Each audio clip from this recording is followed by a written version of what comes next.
evening, welcome to Have I Got News For You? I'm Jon Richardson. In the news this week, in Belmarsh, in the prison officer's recreation room, there's bad news for a drug dealer who spent years digging a tunnel.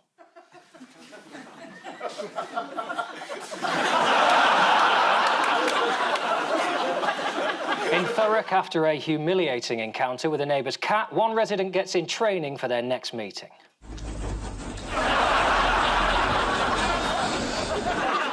In Westminster, there's scepticism over Sir Keir Starmer's claim that he doesn't know which costume he's been allocated for Labour's breakfast-themed fun run. He's toast. He knows he's toast. On Ian's team tonight is a comedian who says sometimes when he performs, it's the first time he said anything in the day. So it's a warm good morning to Phil Wang.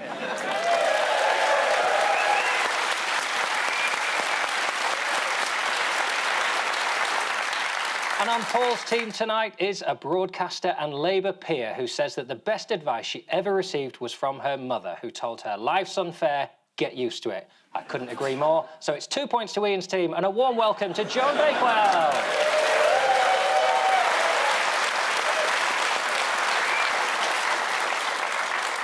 We begin with the bigger news stories of the week. Paul and Joan, have a look at this. Oh dear, yes, it's bad news, isn't it? That's getting rid of the fingerprints. Is he taking urine samples? I think you'll find he's been taking the piss for quite some time. So this is Partygate, isn't it, coming to its end for the moment? Well, this chapter of it. It is. It's the news that the Sue Gray report has finally been published. Yes. And in a shock, it's also apparently time to move on and not talk about the Sue Gray report anymore. So let's talk about it. What did you see were the sort of main takeaways, the revelations from the Sue Gray Well, report? it was more than a party, wasn't it? It was several parties. It was like an orgy. They started drinking at 4 in the afternoon and they were told to leave by 4 in the morning. Is that a party? I've not been to parties like That's that. the Tory party. How was a staff invitation sent during the December lockdown? It was originally called a wine and cheese evening. They renamed it to make it seem a bit more legit. What did they call it? Forward planning. The end-of-year meeting with wine and cheese. According to the Sue Gray report, what did Principal Private Secretary Party Marty... Let's have a look at Party Marty, there he is. Tie's blown backwards, doesn't even give a shit. He emailed a colleague saying, I think we got away with it. Yeah, it's a complete non-story, but better than them focusing on our drinks, which we seem to have got away with, until you emailed everyone. I mean, the report and the reaction to it was just a huge V sign to the general public. And they keep saying, well, no one's interested in this. And then they do a spot poll and they find that 60% of the country think the Prime Minister should resign. But then that means you're no one. Spot check poll from our audience there. I mean, he came out smirking. I found the whole thing incredibly embarrassing. I had to remind myself that he is the Prime Minister. And if you're watching a repeat and something good's happened, thank God for that. We need to move on, Ian. The government can't keep focusing on how it's failed in the past. It's busy failing now. And it needs to focus on that. He says he's learned a lesson from Sue Gray report, the main conclusion of which was there's a failure of leadership.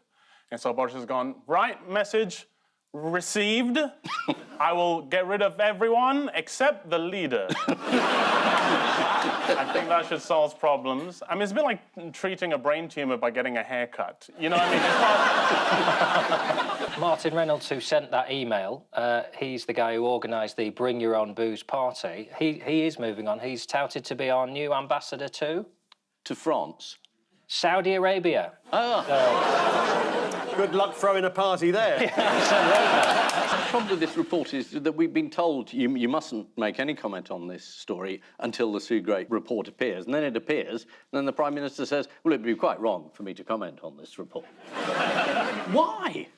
I mean, it's just endless delaying tactics. If this had come out originally, that, you know, the place is full of people vomiting and spilling white wine and being rude to the cleaners, we'd have been shocked. This week, everyone goes, oh, is that it then? She found there were multiple examples of a lack of respect and poor treatment of security and cleaning staff. Some Downing Street partygoers had told the cleaners to fuck off. Presumably so they could have a leaving party for them after they left. How do you feel specifically, Joan? Because I read that, so whilst these parties were going on, you were obeying the rules. I got told you got quite into gaming during the lockdown, is that I right? got what? I think he said you went on the game, but I'm sure... Just reading what it says on the card. I hope you've got photographic evidence to back this up. I was told that you got into gaming. You played games during lockdown, is that? Well, I played 1 or 2 with my grandchildren. Call of Duty. Call of Duty. Now, the Prime Minister's version of that is going to people's leaving parties. Absolutely. He kept saying it was his duty to turn up to people's leaving dues on the grounds that this was good for morale, even if it was against the regulations. Whereas the rest of us who were trying to go to, well, funerals in my case, but leaving dues in the metaphysical sense,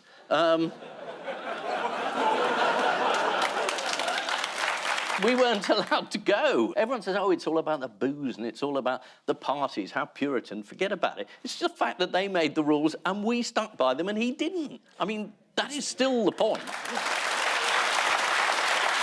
Let's give Boris the benefit of the doubt. But there isn't any. No. But let's anyway. Let's move on from that, then. What was his specific statement to the House on Wednesday after the report was published? He was humbled. Humbled and has learned a lesson. That's what Boris said. Presumably that lesson is, don't invite an official photographer to an illegal gathering. And who's going to resign as a result and who isn't going to resign? No one's going to resign. No one's going to resign. As you would expect. The Prime Minister isn't, and nor is the Cabinet Secretary Simon Case. There they are. And this is at a time when gatherings were illegal, so you can only imagine. And the rest of the people there are so drunk that their image won't be coming out on photographic film. They're so blurry. Boris Johnson has said that he's been equally appalled by these revelations. And he's continued to play his favourite party game, pin the blame on the civil servant. Jacob Rees-Mogg can get rid of the civil servants because that's his strategy. So it will sound good to all those silent MPs who are keeping Boris in his position. Yeah, Jacob Rees-Mogg is currently smirking from home. These photos were leaked on Monday as Boris Johnson was visiting a school in south-east London. Oh, come on, come to our party now from... That's so nice of you. Thank you. Slammed by a 5-year-old there.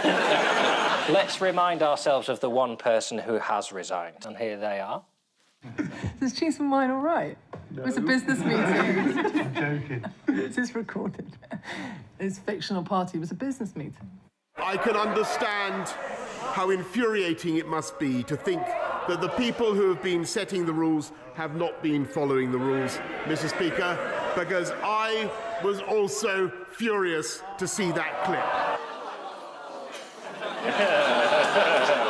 And maybe he is furious. Maybe that's him picking up someone else's glass of wine going, what is this? What do you call this?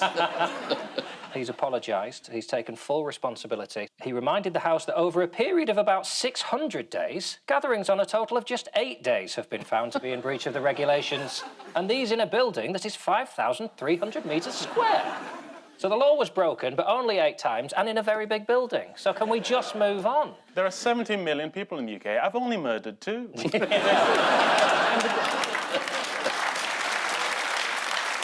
So to capitalise on Boris's desire for us not to talk about it and to move on, let's have a look at some of the front pages that broke on Tuesday, the day after the photos were leaked. The Times front page was this: partying PM misled Commons. The Guardian went with fresh danger for Johnson over number 10 drinks pics. The Mirror, how did he get away with this? And the Daily Mail went with rail strike could cause back. Let's have a little bit of nostalgia. Let's look nostalgia. back to better times, shall we? Yeah, where are we going back? 1862? We're going back 2 years, and here's a picture that will just show you how quick time flies when you're having fun. This was 2 years ago today. Great days. Now, remarkably, that is a man so disliked that when a party happened in number 10 when he left, neither Sue Gray nor the Met felt it was worth investigating. That would be the ABBA party. Yeah, for some reason, Sue Gray started looking into this party. This is the one thrown by the Prime Minister's wife. Why is this event not being looked into? Because of what they would find.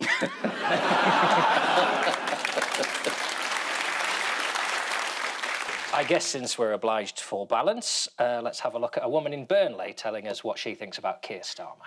I'm not keen. I just think he's very bland. I don't think he's got the thrust to be successful. Want to comment on Keir's thrust before we move on? Broadly agree. This is the Sue Gray report into Downing Street parties. The report includes photographic evidence of various Downing Street parties, including this, which isn't that damning until you realise all those sandwiches have been stolen from a food bank. Sorry, have I overstepped a line? I do apologise. The report outlines a lockdown tradition in Downing Street of finishing the week with Wine Time Friday. Of course, sadly, Sue Gray didn't have time to delve into Martini Monday, Cheers It's Tuesday, and Wankered Wednesday. At one Downing Street event, a partying staff member accidentally triggered a panic button, which had been installed just in case anyone got stuck talking to Matt Hancock. Ian and Phil, here's yours. Take a look at this. Rishi Sunak warming up for his big U-turn. There he goes. There's all this hot air. Now he's making it rain. Rishi's making it rain. Yeah, this is the big windfall tax. That's definitely not a windfall tax. It is a targeted, temporary energy profits levy. I think you can get bogged down in the semantics. I think it's best to let the man himself. Let's hear from Rishi Sunak on why this is definitely not a windfall tax and what it should be called. I notice you don't want to call it a windfall tax, an energy profits levy.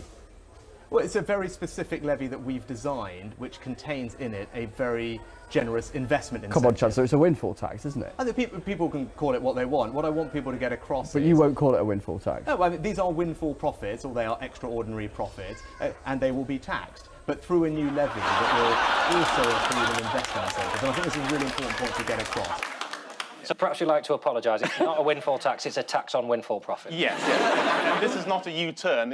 He's simply turning in a U shape. Yes. Are those cartons behind him having a party? Because they seem to be as vaguely outlined as the people. Now, this was a Labour Party idea, Joan, wasn't it? This was your lot. Yes, and 5 months ago they suggested it. That's right. It's come to happen. You're not going to prosecute them for theft? We wouldn't know where to stop.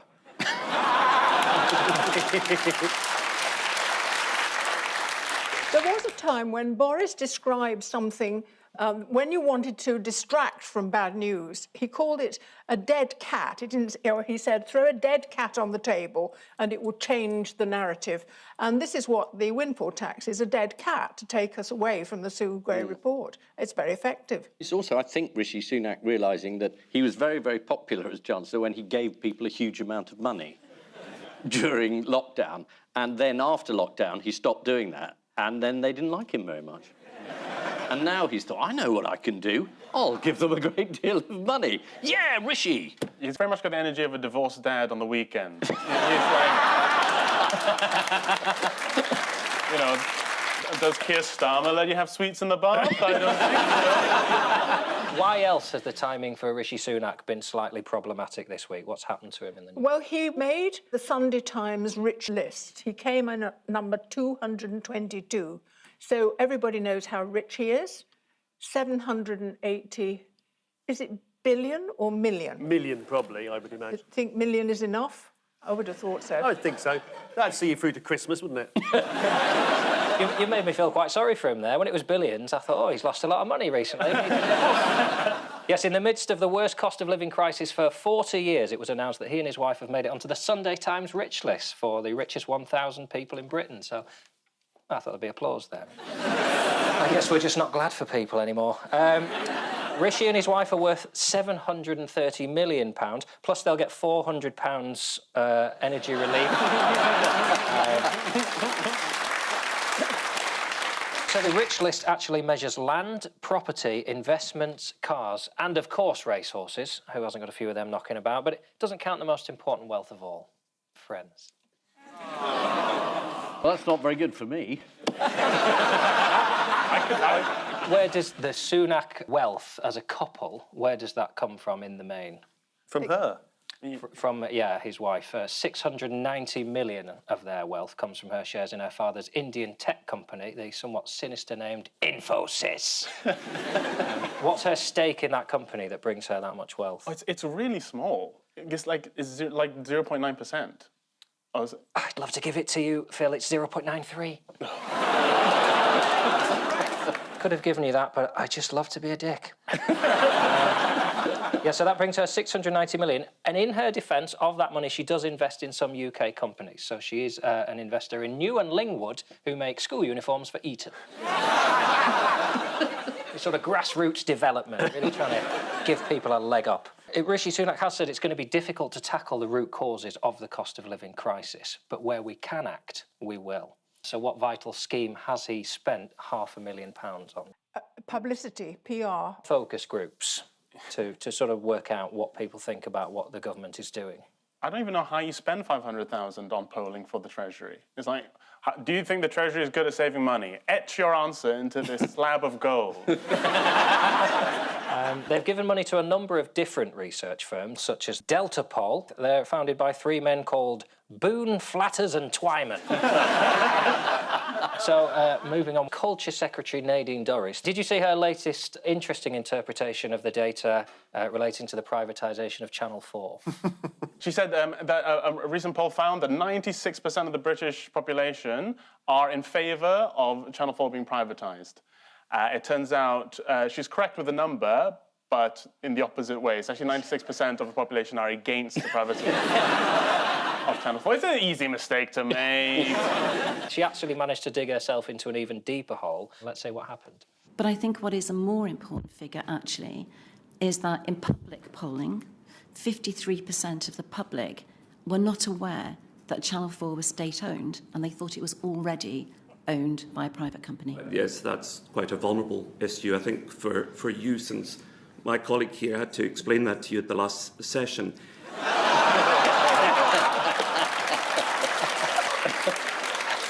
I think he's trying to compete with Channel 4 by providing better content. In other news, if there is a rail strike next week, who will get priority in terms of getting from A to B? The Queen. You would hope so. She's got to be at the celebration, hasn't she? The bad news for the Queen is if she wants to get on a train, if there's a strike, she's going to have to disguise herself as toilet paper, bread or pasta. The decision has been to prioritise keeping the shops open over passenger satisfaction, which, let's be honest, they have nailed. People couldn't be any happier with the trains. This is someone we're going to be seeing a lot more of in coming days. This is Mick Lynch. He's the rail union boss. There was a time once where union leaders were some of the most famous and powerful people in the country. So who wants a game of Name That Union?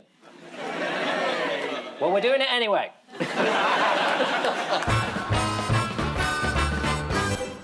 There you go, the randomiser is going to throw up a famous face of a trade union leader from the 70s and 80s, and I need you to tell me who it is and what they were in charge of. Phil, I'm really looking out for you in this one. Here's the first one, buzz in when you know who it is, and don't forget, Name That Union! Cargill was... That's Jack Jones. It is Jack Jones! Now, I'm not quite sure. Is that picture right? Was his head really that big?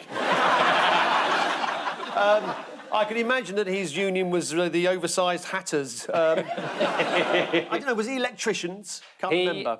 Was the Transport and General Workers Union boss, once described by The Guardian as the most powerful man in Britain. Right, that's the first point to Paul. Oh. Let's have the next one. Name that union. That's Brenda... I've forgotten her name. Yeah, I was going to... Brenda something. Is it Brenda Dean? Brenda Dean, yeah. Brenda Dean. She was the Print Workers Union. I was Print Workers Union, yes, she was. It's going very well, this game, isn't it? Yeah, it's good. Yeah. Leader of SOGAT, the Printers Union, accused of selling the printers out to Rupert Murdoch, a Labour peer and possibly a friend of yours? Oh, I knew her when she was on the Labour benches, but she's now died. She's not there anymore. You've not kept in touch? I haven't been to a medium recently. It's the final one, and remember, name that union. Oh, he was on the programme, wasn't he? Yeah. Norman Willis. Norman Willis, Yes. head of the TUC or something? He was the top union boss in the country, the head of the TUC. And he was on this programme. And he was on your team, Ian. He was, metaphorically. Yeah. Is that a photo of him listening to Ian on the show?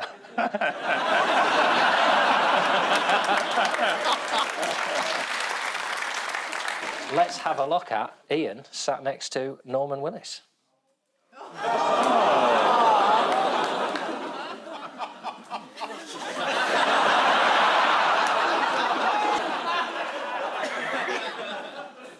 Am I on the right?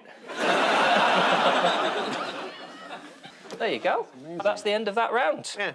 Congratulations to everyone. Finally, would you like to see Jeremy Hunt with a strange couple? There is going to be a Commons investigation into what the Prime Minister has said in the House of Commons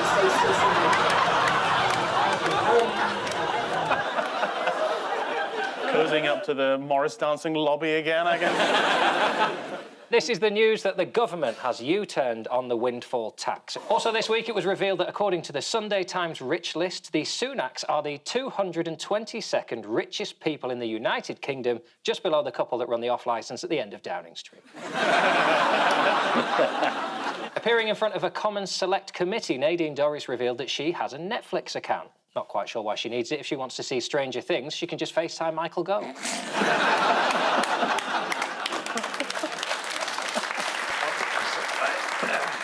What on earth's that?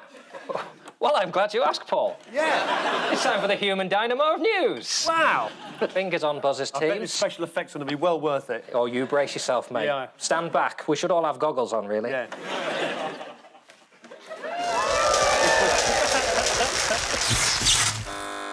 That's the Queen. It is.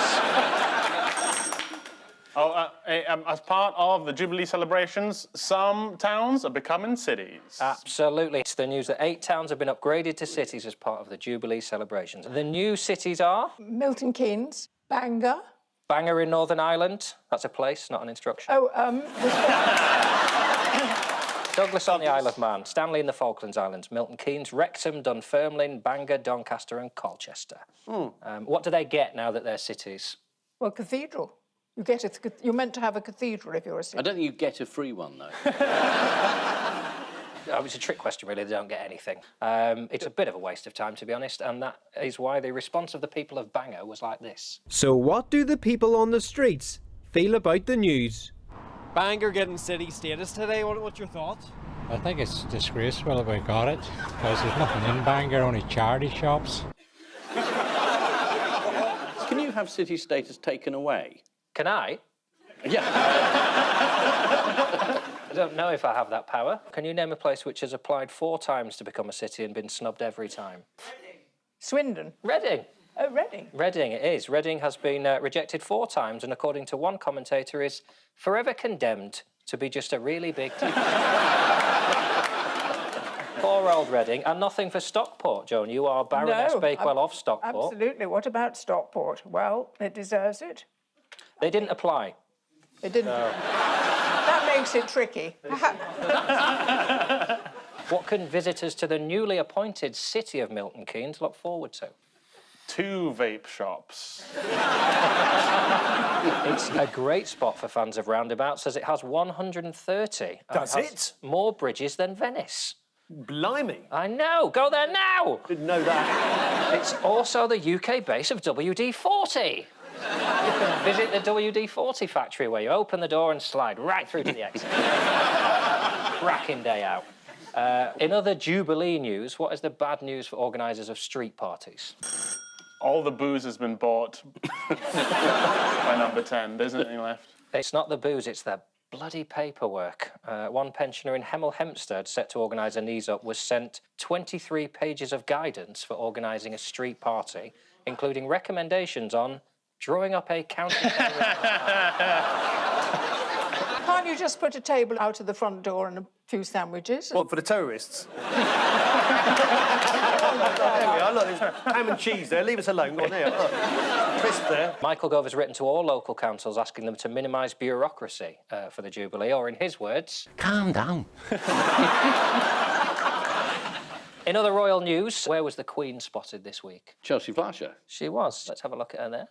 You'd think the Queen would be able to fill a golf buggy. There's an empty seat on that. Who asked to go around Chelsea Flower Show with the Queen and said, nah? No, that was Andrew, but he got thrown in a pond. What was the big news from Chelsea Flower Show this year? It's a brilliant wild garden, but I'm guessing that's not the news you're in. Isn't it the bringing back of beavers? Yeah, no, that's really... Isn't that the flash? I'm never more ashamed of my job than when I ask a nice question like, what was the highlight of the Chelsea Flower Show? And you say, wildflowers and beavers. And the answer on my card is that Ainsley Harriot's sister fell into a pond.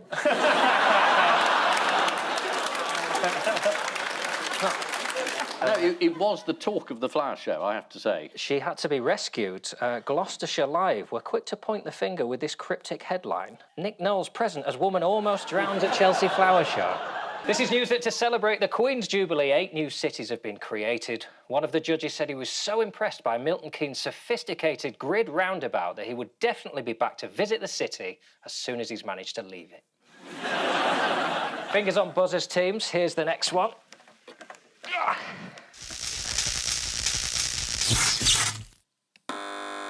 Is this Pep Guardiola criticising the pitch at Wembley? I wouldn't focus on the man so much as What's he doing there, then? Well, the map wouldn't have been in shot otherwise. Oh, I see. So the map's important, is it? It's to do with a gentleman who got lost on a walk and fell into the devil's arse. Oh. Not ringing any bells? Is that a pub? I'll be popping into the devil's arse on Saturday night. Might see you there for a game of darts. Must be some sort of chasm, I suppose, isn't it?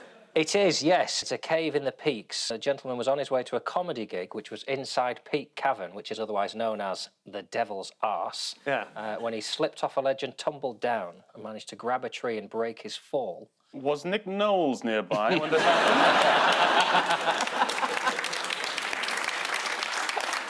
This has got Knowles written all over it.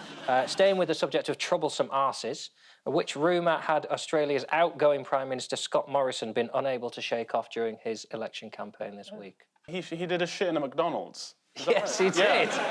That's exactly Don't ask me how I know that. It's been repeatedly claimed that he soiled himself in the McDonald's after his rugby team had lost a big match. He denies it, but the rumours have been so persistent that outside the McDonald's on a bin now is a blue plaque, which reads, "It was at this spot on the evening of the 20th of September 1997 that Scott Morrison defecated in his pants after the Cronulla Sharks lost the Super League Grand Final." Do they not have any libel laws in Australia? I think I'm operating in the wrong country. Maybe you should start printing Private Eye on bins. Maybe that's the way around. When I took over at Private Eye, we had a court case in which my predecessor was in the dock, and the barrister said, "Is anything in Private Eye untrue?" And my predecessor said, "Yes, the apologies." It should be pointed out that Mr. Morrison maintains his innocence and insists this is a vicious smear campaign. Time now for the odd one out round. Paul and Joan, your 4 are Governor of the Bank of England Andrew Bailey, Gravelly Hill Interchange, Dominic Raab and Everton Football Club. OK, well, the thing that's happened to Everton in the last week or so was that they've managed to avoid relegation from the Premiership, so that must be why they're there. The Gravel Hill, what did you call it? Gravelly Hill Interchange. I should imagine that's better known as Spaghetti Junction. So spaghetti, pasta must be some kind of... is that the sort of clue that we're looking for? You're definitely on the right lines with spaghetti. Spaghetti. Yeah. So somebody in Liverpool, to celebrate Everton's escape from the relegation zone, has come up with a pasta dish that's been dyed blue. You're right on food. I'm curious, because Ian, I know you're a big fan of football, so... what do you know about Everton Football Club? I just wanted to say how sorry I was that Everton have gone down. They haven't. Oh. They haven't. Have they gone up? No, they've avoided relegation, you great bozo. I just said that.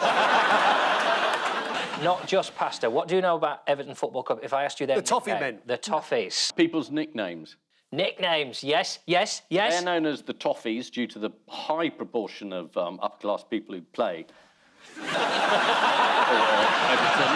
So the answer is they all have food-based nicknames, with the exception of Bank of England Governor Andrew Bailey, whose nickname is Animal-Based. Animal-based? That's a strange nickname. He has an animal-based nickname, do you know? Oh, I see, I thought that was his nickname. I'm awfully sorry. His nickname is the Big Sexy Turtle.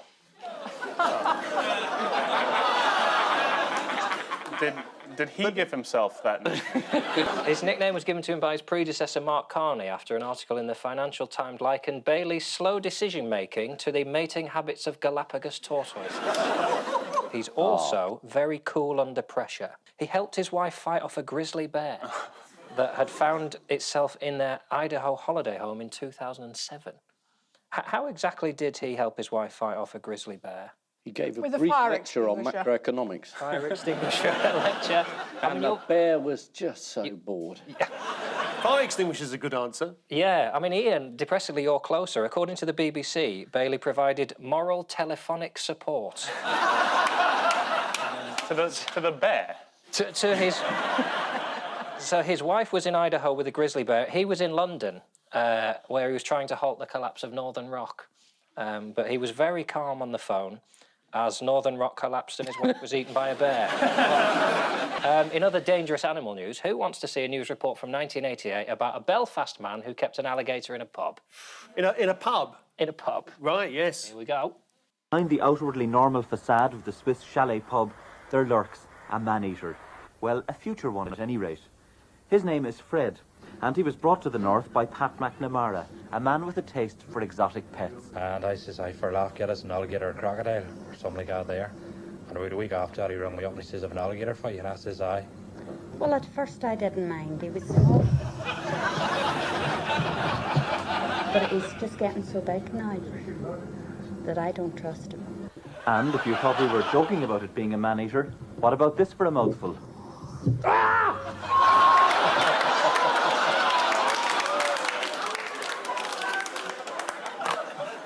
Did that look to you like the face of a wife who didn't mind at first? Oh, was she like pretty pissed off from the outset there? Now, Gravelly Hill Interchange, otherwise known as Spaghetti Junction, as you said, it's its 50th birthday this week. That's why it's in the news. Yeah, some fans in. Quite right. Is it your favourite motorway interchange, Joan, or would you go for I'd Armand try Street? not to have favourites, you know.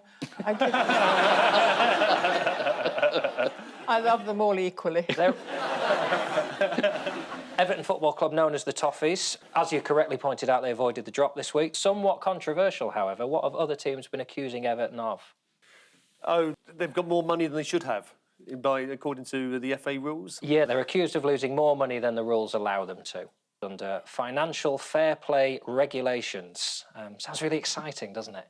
So you can see why kids fall in love with football. So to Dominic Raab then, do you remember what his nickname was? It was given to him during his spell as Brexit secretary by the European negotiators. It was the turnip, which, as the Telegraph explained, is a play on the word rap, which is Dutch for the dull root vegetable. Once the turnip had solved Brexit, he was moved to Foreign Secretary, where he oversaw the evacuation mission in Afghanistan. What's the report found into that this week? That it wasn't well done. It was quite badly done, actually. Said the Foreign Office was chaotic. The report found that under Raab's rule, there was a fundamental lack of seriousness, grip or leadership at a time of national emergency. Raab was subsequently sacked after the crisis and now oversees the Justice Department. You just can't keep a good man down. So the answer is they all have food-based nicknames, apart from Bank of England Governor Andrew Bailey, whose nickname is Animal-Based. Junction 6 of the M6 motorway near Birmingham is known as Spaghetti Junction. You know you're getting close to it when you see a fork in the road. Ian and Phil, your four are St George, a radish, Gavin Williamson and Prince William. I mean, one is a root vegetable and the other three are men. Ian, any thoughts? I think my answer is give us a clue. It's to do with something that they've all been given.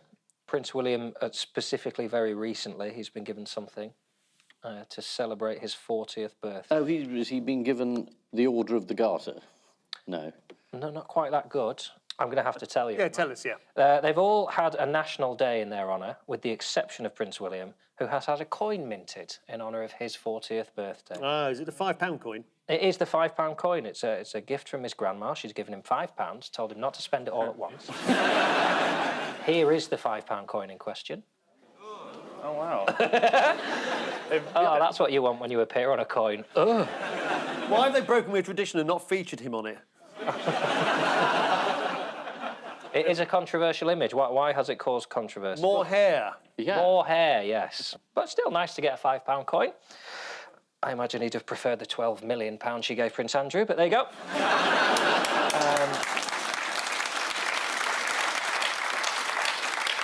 St George's Day is on April the 23rd. He's the patron saint of England, despite being Turkish and probably never having visited England.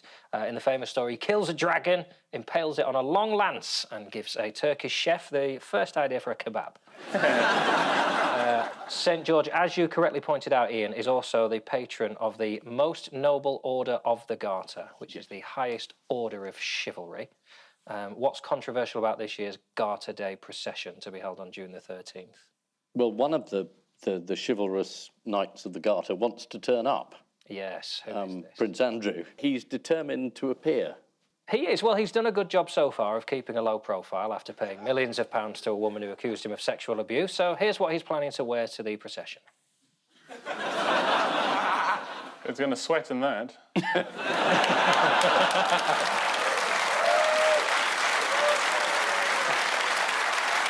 Who celebrates radishes? The radish farmers of Great Britain. Further afield, Mexico. Mexico. Mexico. On the 23rd of December, the city of Oaxaca celebrates the Night of the Radishes. Bit close to Christmas, that, isn't it? 23rd of December. Don't want to ruin your Christmas. I had a big radish night. Not really up for it. It's basically a giant radish carving competition. So who wants to see a picture of a radish mariachi band? Yeah. Yes. Everyone. Slightly different vibe. Here's one of Dominic Cummings. Who celebrates a national day in honour of Sir Gavin Williamson? All British schools. It's the region of Somaliland in the Horn of Africa, which celebrates a national day in his honour in January, after Sir Gavin championed its campaign to be recognised as a sovereign nation in a parliamentary debate. Here he is receiving a hero's welcome. Thank you. Well, they've missed off the top bit, which was anyone would be better. Brilliant.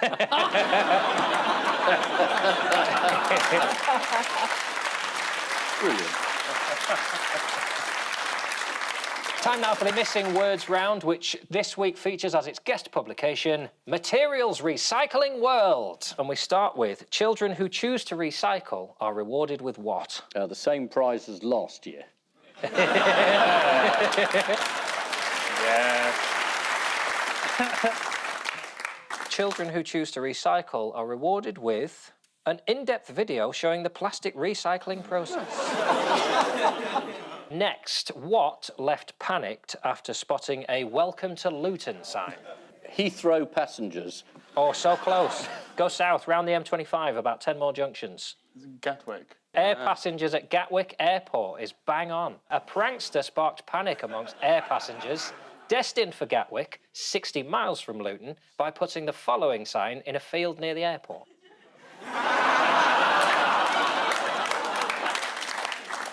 Now, obviously, it goes without saying, we are not taking cheap shots at the people of Luton. Many people would be delighted to see a Welcome to Luton sign, particularly if you've just left Stevenage. Of course, some people think they're coming to Gatwick, but then they look out of the window and it says, Welcome to Rwanda. Next, what found in stunned homeowners what? Party found in stunned homeowners' ground floor offices. What do you usually find in things? What do people end up Skunk. Skunk found in stunned homeowner's nostril. It's not a skunk, it's somebody's face. Mona Lisa. Mona Lisa, I mean, you might want to compare the two, equally beautiful. It's the face of Gandalf found in stunned homeowners' floorboards. Isabel Haldane discovered the wizard's face in the floor of her Scottish home.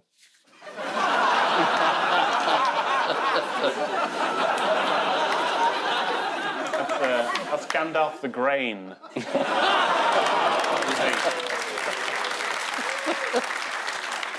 Next, year-long investigation into smell in Swindon finds culprit to be what? Swindon.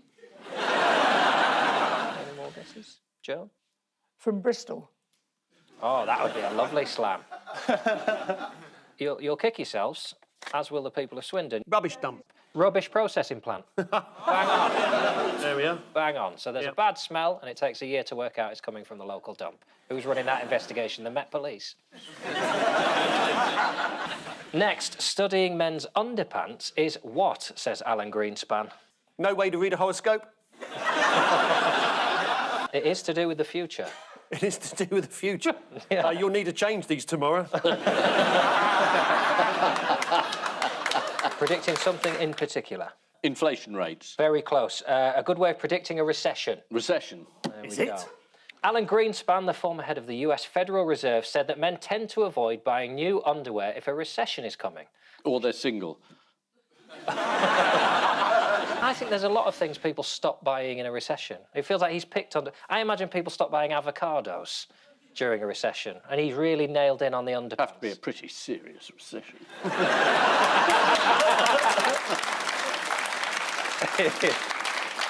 Next, man uses recycling bin to what? Man uses recycling bin to train cat to sing. To catch an alligator. Oh. There we go. This is from Materials Recycling World. Must have been over the moon to finally have an interesting recycling story. After a man in Florida used a recycling bin to catch an alligator. Here it is.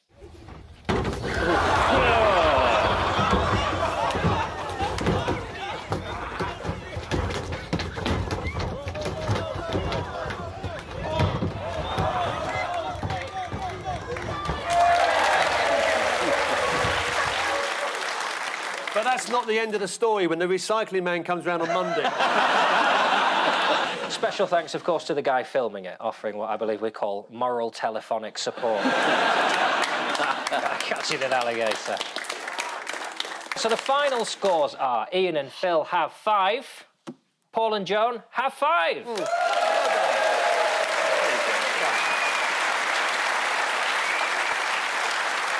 On which note, we say thank you to our panellists Ian Hislop and Phil Wang, Paul Merton and Joan Bakewell. And I leave you with news that after Sinn Féin take control of the Northern Ireland Assembly, there's a slight overreaction by the Ulster Unionists. As cases continue to rise, the NHS enlists celebrity volunteers to help administer the monkeypox vaccine. And as new plans allow the sale of DNA-altered livestock, staff at Bernard Matthews' Norfolk factory have appealed for calm after it's revealed one of their chickens has escaped. Good night.